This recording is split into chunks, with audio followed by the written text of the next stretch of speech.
So, I wanted to do a video on my top 5 favorite game modes to basically play, farm, or utilize when they come around. Some are exclusive, time-gated, or whatever the hell you want to call it. So, you got to keep an eye out for when it returns. The first one on the list, because quite honestly, they will change. Like, how high you rank some of these will depend on how new you are, how old of account you have, where you are in the game at the time. So it's really impossible to really do which one of these is the best. But if you're a new player, you might get some useful information out of this. So we are going to go to the first one on the list. This is Brawl Quest. Now you will see something like this in the event. It is not out right now, although I suspect we might get another Brawl Quest sometime in October, probably mid to late October if I had to, make a good guess when it's going to come back. And the reason why I believe that is recently we got a revamp of the new player banner, which was basically a repeat of the 7th anniversary banner, with Ichigo, 7th anniversary Ichigo, Yu 6th anniversary Aizen, art book Ichigo, and a couple potion units. It's basically that 7th anniversary banner. Well, that's to help new players. So if a new player comes with the 1000-Year Blood War anime returning on October 10th, what would be a good way to help a new account out? Maybe a week later after October 10th, maybe towards the end of the month, you release Brawl Quest for a week. Now, why is Brawl Quest really, really good? I will show you why. Here we go. We're going to go to the inventory. The Brawl Quest is really good because it gives you editing brushes. This is something you're going to need a crap ton of if you want to, re-roll your accessories. So for example, if we go to here and look at this one, I have a defense of 30%. It's not going to be a really good, roll for this right here. So by using an editing brush, I have a chance to re-roll it into something I want. For example, spiritual pressure plus 15%, max 30%. That means this is the base, and if it's equipped to a power attribute or a red unit, it's going to get that bonus. And it's going to go from 50% to 100%. If you put it on like a blue unit or a speed unit, it's only going to have this. It's going to have half of its full potential. So, on average, if I remember correctly, someone said you need like 40, 50 of these editing brushes. Now, sometimes you get it real quick. Sometimes it takes you longer than that. But I think they average it out to about 50 some editing brushes per accessory. So that means if you wanted to do 10, that's 500. If you want to do 100 accessories, that's 5,000. People recommended to do 10,000 editing brushes, farm that up. Now, if it was just editing brushes, it wouldn't be that spectacular, but you also get, obviously, I believe, the books and evolution powders to evolve your 4-star accessories into 5-star accessories. And if you have a potion character,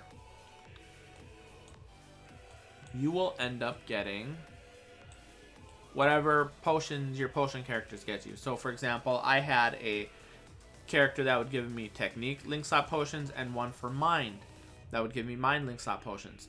And when I was done, I think I had like around 20,000 for both each. So it was like 20,000 here, 20,000 here, if I remember correctly, after I was done farming. Now, I didn't have this subscription at the upper part of the screen, which increases your maximum amount of soul tickets from 50 to 60 and gives you an extra 20% reward. So, for example, if you were to do a times 10 run on an event, you're actually getting 20% more rewards. So I would get the rewards of 12 runs from my 10 times run. Really beneficial because you're getting a lot of extra rewards over the course of a month. That will reduce the amount of time you need to grind certain things by a pretty significant margin. Now, it also reduced the cooldown time of how long it takes for your soul tickets to recharge from, I think, 15 minutes to 12. So there's that. You also get Hogyokus. Look, I got over 10,000 Hogyokus. I'm not sure if it gives wills I know I did some kind of grind that I got a bunch of wills from, and I can't remember which one it was specifically, but it definitely gives you a bunch of Hogyokus, which is something you're going to need to, you know, level up your characters, or to, you know, do certain other things that will power up your characters. It's not just evolving your character from, I think, 5 to 6 stars. There's other uses for those items as well. And if you really want to look at what some people have said about it, let's go to Reddit. As you can see, the Brawl Quest is insane and actually worth grinding. This is 6 months ago when it came in, I believe, April. Then you had one about 2 months ago in I think it was July 23rd, if I remember correctly. It was either the week before. No, I think it was the week before the 7th anniversary banner came out. And the next event that I'm going to talk about will actually be what happened on July 23rd. But let's... Actually, no, it might have actually came out the month after. I don't know. I'll have to look into it. Point is, this event right here, Brawl Quest, definitely worth farming. It's a Hogyoko farm, editing brush farm too. Drops nearly the same amount as that co-op event from a few months ago. So they had another event from a few months prior to this. So it kind of leads to the idea that it comes back about every 3 months. So if you go 9 months ago, 9 months ago, you had one. You go to 6 months ago, then you go to about 3 months ago almost at this point. And then now you come in October, it would be a perfect time for it to come back. If they're doing them about every 3 months or so. It might be a little bit more than 3 months, but you get where I'm going with this. Pretty sure potion units work since potions are possible drops. Just put my Hokuto and Maruka in the other slots and got 11 tech pots while I got 1 to 2 of the other ones. Not the best for pot farming, of course, but might as well get bonus resources while brush and Hogue farming. So yes, you're not going to be farming this just for the potions. If you want editing brushes, which is the main thing you want, and you're getting potions, this is a really good event to farm. It's honestly one of the best, especially for new players and returning players, or people who might have had a veteran account but never got into the extreme co-op or other ways to get editing brushes, like myself. Prior to that, I had less than 100? I think it was probably like 20 or 30 editing brushes, if that. I might have been literally on 0 editing brushes. But they said, hey, Brawl Quest, you get a bunch of editing brushes. Farm 10,000 of them. And I did. And I got a crap ton of resources from that. Like, you know, a ton of Hogues. Got the 10,000. I wish I would have got the subscription a little bit sooner, because then I would have got 20% more of the rewards, which means I would have done the rewards, or I would have spent less soul tickets, basically, on it. 20% less. If they do another Brawl Quest in October, I'm probably going to go another 5 to 10,000 editing brushes in. And the reason why is just so I have enough editing brushes, and it would put me between 15 and almost 19,000 editing brushes. Somewhere around there. Then I'll be pretty much golden, unless they add a bunch of more new types of accessories, in which case then I won't be. So, that's the first one.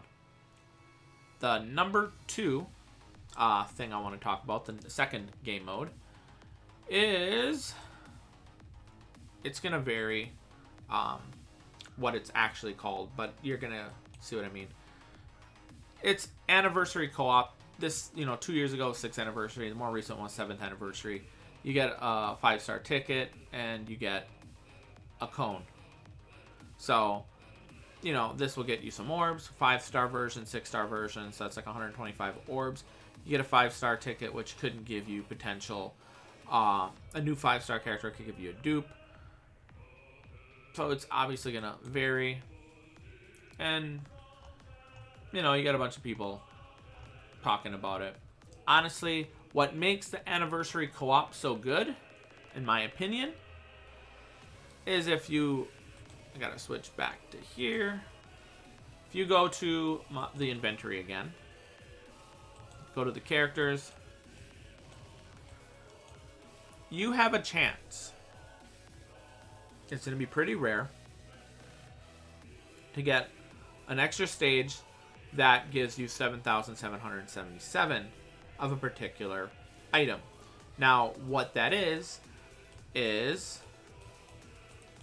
EXP crystals, I believe medium or large, you can get 7,777 of that. In fact, that's the most common one I got, honestly.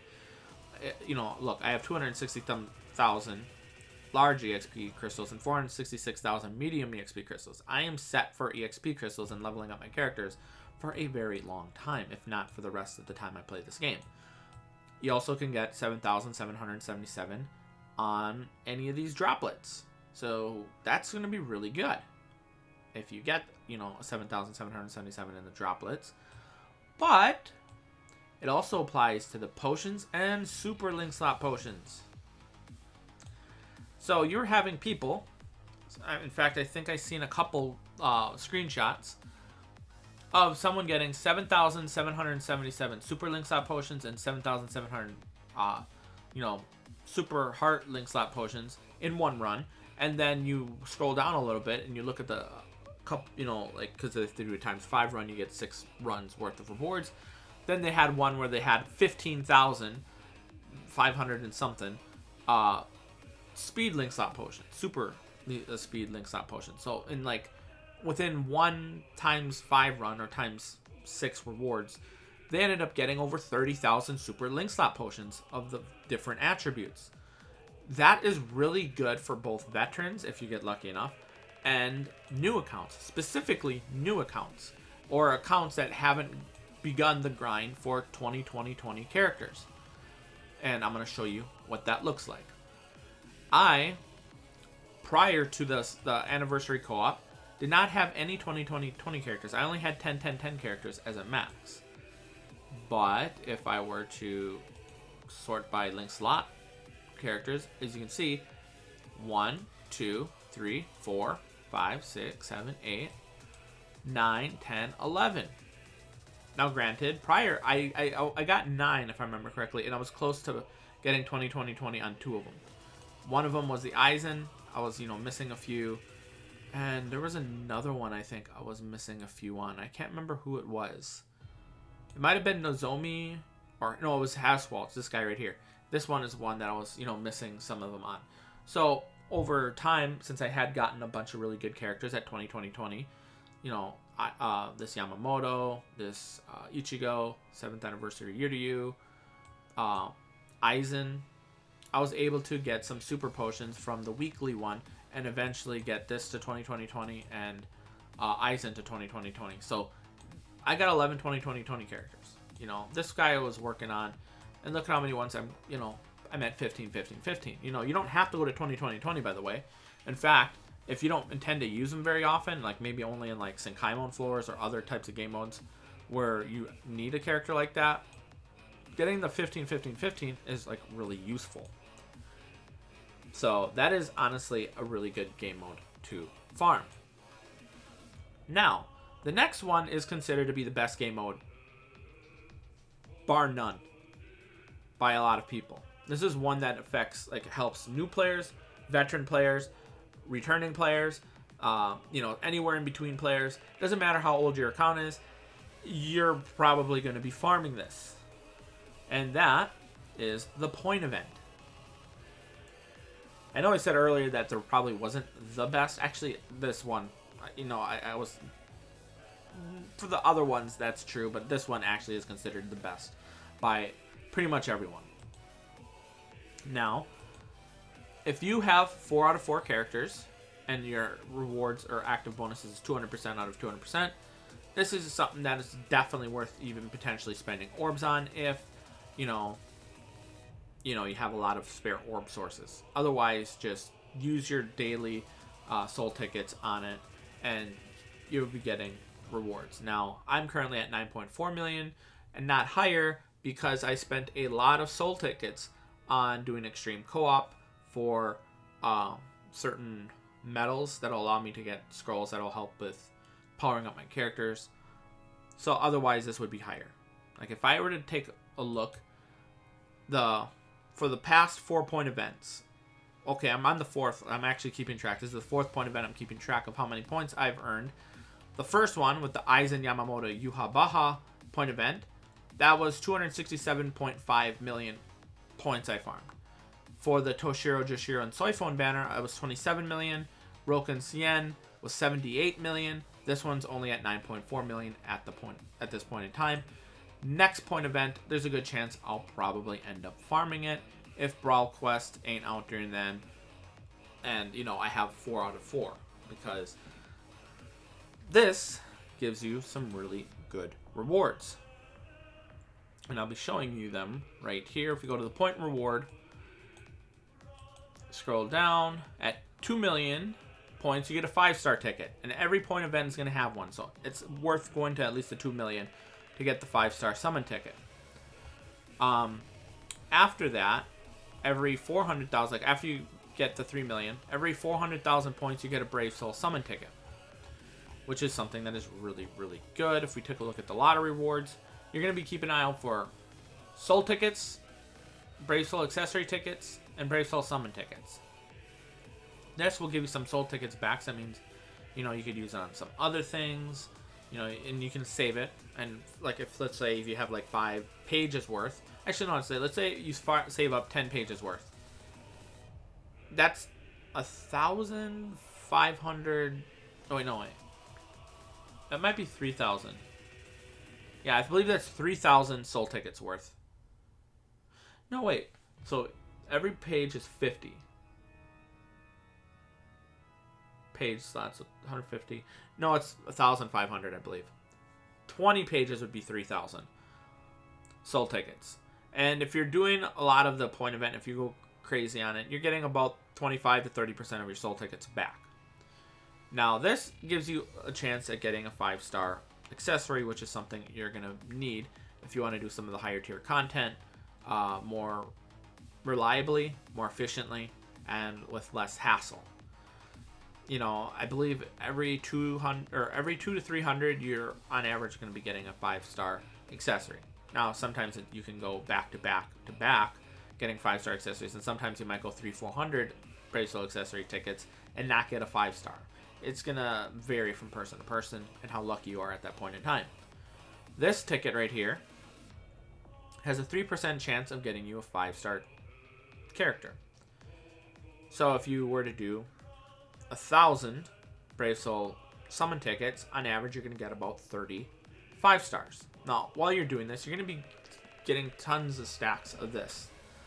I've gone through, when I did like 1,700 orbs, I think I ended up doing 2 10,000 premium summon tickets, and ended up pulling, I believe, 12 5-star characters. That's an outlier. I believe on average you should be getting about 3 per 10,000 of these summon tickets. So even these ones have some value. You know, you're going to be getting some. In fact, I'm almost to 10,000 again, which I'll probably end up summoning for, and hopefully getting a few 5-stars, hopefully new.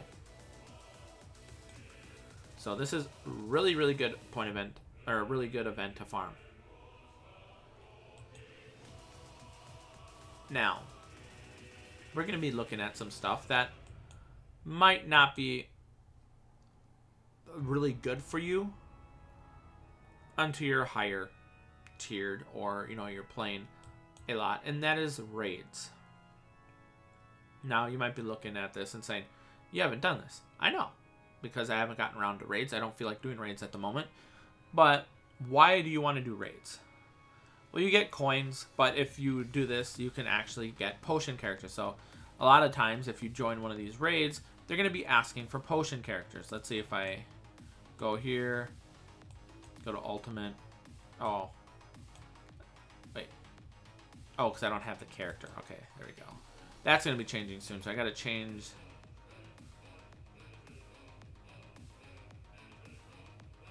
Where is it? Change here?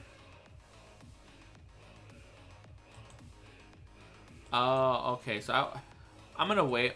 I can't really look at this without actually changing that. That's going to be changing soon. It's supposed to be like the actual co-op.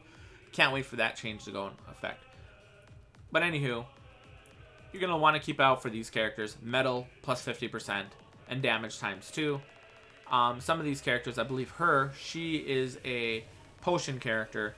So a lot of people are going to be wanting her, if I remember correctly. Wait, is she the potion character? I can't really tell by this right here. But if she is the potion character, then yeah. I know one of the Ninnies and Noels for if it's the Christmas variant that came out in 2021, then that's the one. No, wait, that can't be, because Tech Grimgel, she is not the potion character. So I take that back. She is not a potion character. For example, this one right here is a potion character. So people might want her if you're able to do, do that because they want potions. Now, if we take a look at here, you'll also be getting these coins, which can be used to, power up your familiar that you get. You also can get a 5-star ticket. You got all this different ones that also help power up your familiar. And this right here is to power up your characters more. 2 Essence Scrolls, 25 of every large scroll, it looks like. You get the Golden Scrolls, which looks like 250 of every Golden Scroll, which is, pretty good. You can get the Brave Soul tickets right here. That would be 10 for the accessory. You get orbs, 8 for 100, so you would be able to get 200 spirit orbs. So yes, you got a lot of stuff here that is worth getting. Some super link slot potions, regular link slot potions. So there is a good amount of reward value here for farming this. And, it is honestly for one of the best late game events to farm, or modes to farm. Now, that is 4. So we went through Brawl Quest, the Anniversary Co-op, Point Events, and Raids. You might be wondering, what is the remaining one to farm?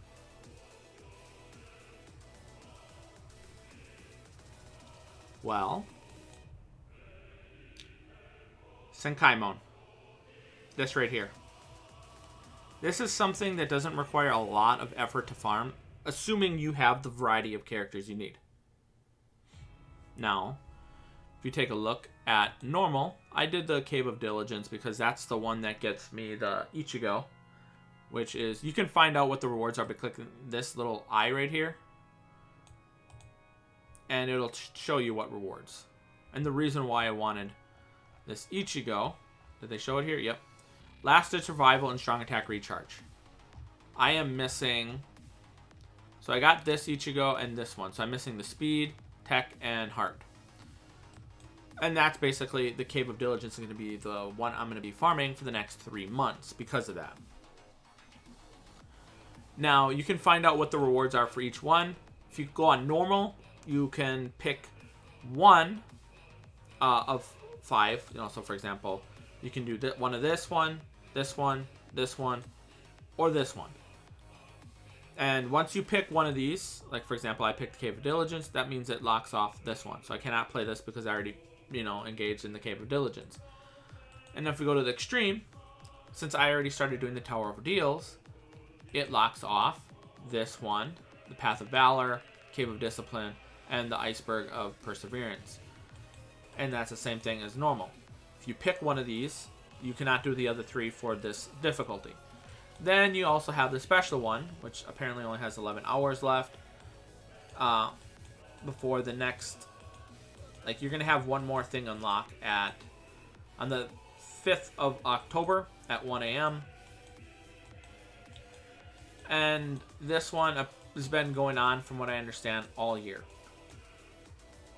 So, if you end up doing this, you're going to get a lot of rewards as well. Like, for example, this one is pretty good. 50 of those medals is nice. This Brave Soul tickets is good. This is good. The orbs are always good. The super potions are good as well. So you got a lot of stuff that you can get. And apparently on this one, if you fail, you can pay like 1,000,000 gold or something like that and skip a floor. And I think you can do that indefinitely. Just so if you only wanted specific rewards out of here, like for example, like if you only wanted these potions, you could do it.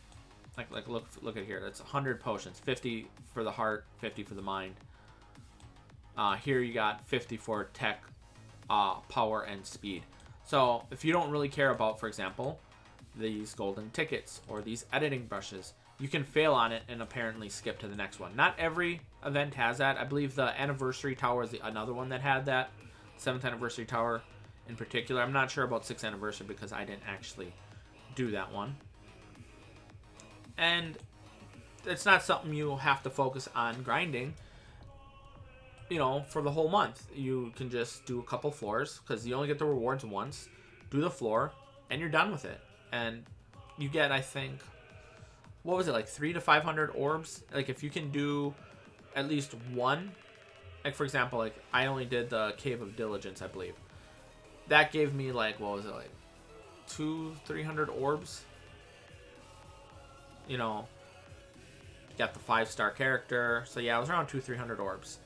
The other one has the potential, the Cave, I think, yeah, it was Cave of Ordeals, had the potential to give me like another 100 or 200 orbs. Honestly, I don't feel like doing it anymore. The Cave of Ordeals, just don't really feel it. So I'm just going to let that expire. And, you know, I'll probably do it again next month up to whatever point I was at this time. And the Oblivion one will return again next month, and I'll still have the same progression. And I think that pretty much covers everything there is to about, in my opinion, the top 5 game modes. You have other game modes like this versus battles, Guild Quest. Guild Quest is another one that would probably, in my opinion, have a... Yeah, see, I don't even do this. Maintained. I don't do any Guild Quest. Although, a lot of people say you should. This is another one that would probably, in my opinion, have a good chance for some people to replace some of the other game modes at the higher end of the tier. Because if... Where is it? Is it Guild Quest? I'm looking for the spot that gives me rewards. You're going to have to bear with me because, quite honestly... yeah, here we go. Rewards. If we take a look at the just maintaining these rewards, apparently this is ranking rewards. So you get this, apparently. You could get some of this. I'm not sure if you get all of this. I think you just get a chance at getting, you know, you might get a 15 orbs, you might get this, you might get that. I'm not sure how that works specifically because, like I said, I don't do it. But the wave rewards is where people focus on getting a lot of the rewards, especially hard. Why is that? You have a chance at getting 100 orbs, 50 orbs, 25 orbs, 10 orbs, and, you know, some super potions, rainbow potions. The rewards are pretty good. That's if you clear all of them. If you only clear 5 waves, you know, 50 as a peak. 50 here for 4. For 3, it's 25. If you only do 2, it's 25. And 1 is 5. So the rewards get... And you're able to do 3 of these a day. So there are some people who will walk away with, you know, I think they said on average every month they get about 300 orbs, I think it was. 400 orbs every month from Spirit Orbs. Now, obviously, sometimes it's less, sometimes it's more. I believe that's what I heard the average is. Maybe if I get around to actually doing Guild Quests at some point, I will, you know, I might rank this mode higher, but I can't really speak too much on it. But that would be one that, honestly, I could see people putting above Senkaimon and put above... what was it? Definitely not the point event. There's nothing beating the point event. One of the other, like, you know, Brawl Quest or the Anniversary Co-op. You know, I could see that happening. I could see them putting Guild Quest potentially above Epic Raids, potentially for some people. It's going to come down to preference. Now, Arena,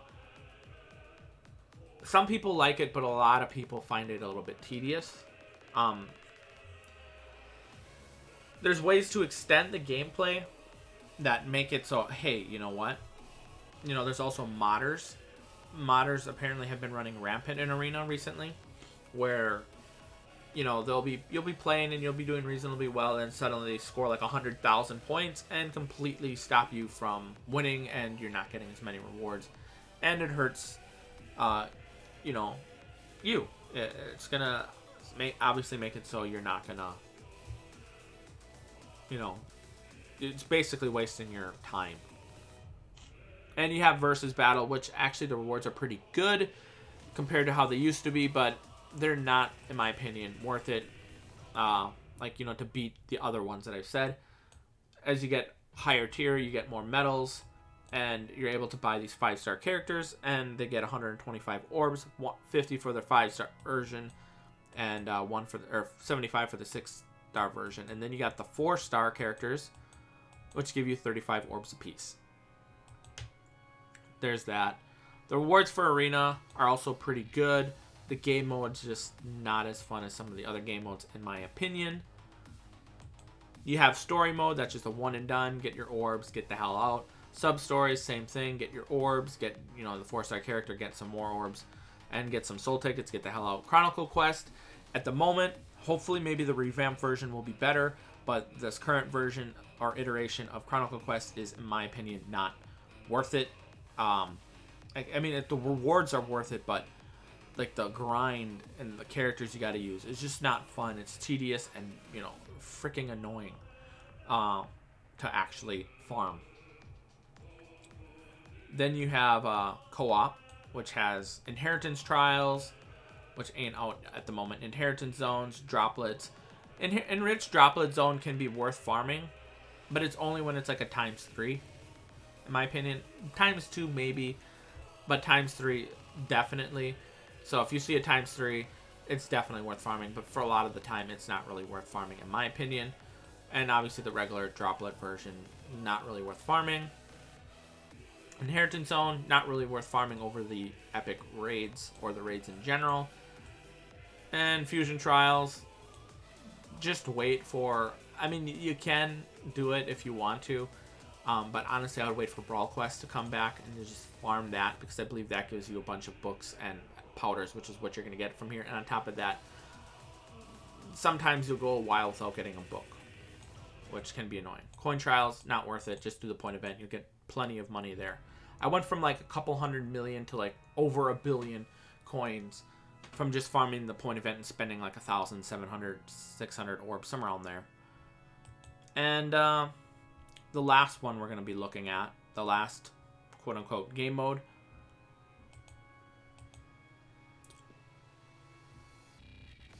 difficult quests.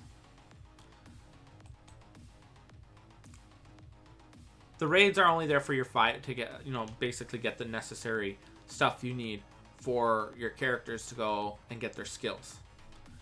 But these weekly rewards, they're pretty good, but they're not as good as other sources, in my opinion. This is just do it, get it done with. It's kind of like a weekly thing to do. I'm personally don't really need silver scrolls at the moment. Not gonna really do it. And medium and small scrolls, honestly, I find this not worth it to do. It's worth it, but I can just do the Chronicle Quest for a lot less effort and get more scrolls, because there's 3 segments to the actual Chronicle Quest that I can get a bunch of medium scrolls over here or a bunch of small scrolls. I do the large one, as you can see, it's not here, the large version, and the golden scroll version is not here. It's because I did that. And obviously for the inheritance zone, even the single player version, not worth it. This right here, this is a one and done type thing. All these attacks, challenge, that's a one and done. It's not really something you farm long term. Anywho, that is pretty much it. This video went on a lot longer than I thought it was. My throat is kind of scratchy at this point. Let me know, what is your favorite game modes to farm in Bleach Brave Souls? And give some people who might be interested in the information your perspective. Because I'm just one person, and your perspective might be something that'll help someone else decide, hey, actually, you know what? I think I might farm this one because this might apply to me more, and it's going to be much more beneficial for me to actually farm this. something like along those lines. It's very helpful to also have comments that people can look to and not just the video. Thanks for watching. Have a nice day. If you want to see more content like this, hit the subscribe button, hit the like button, and let me know in the comment section below. Thanks for watching. Peace.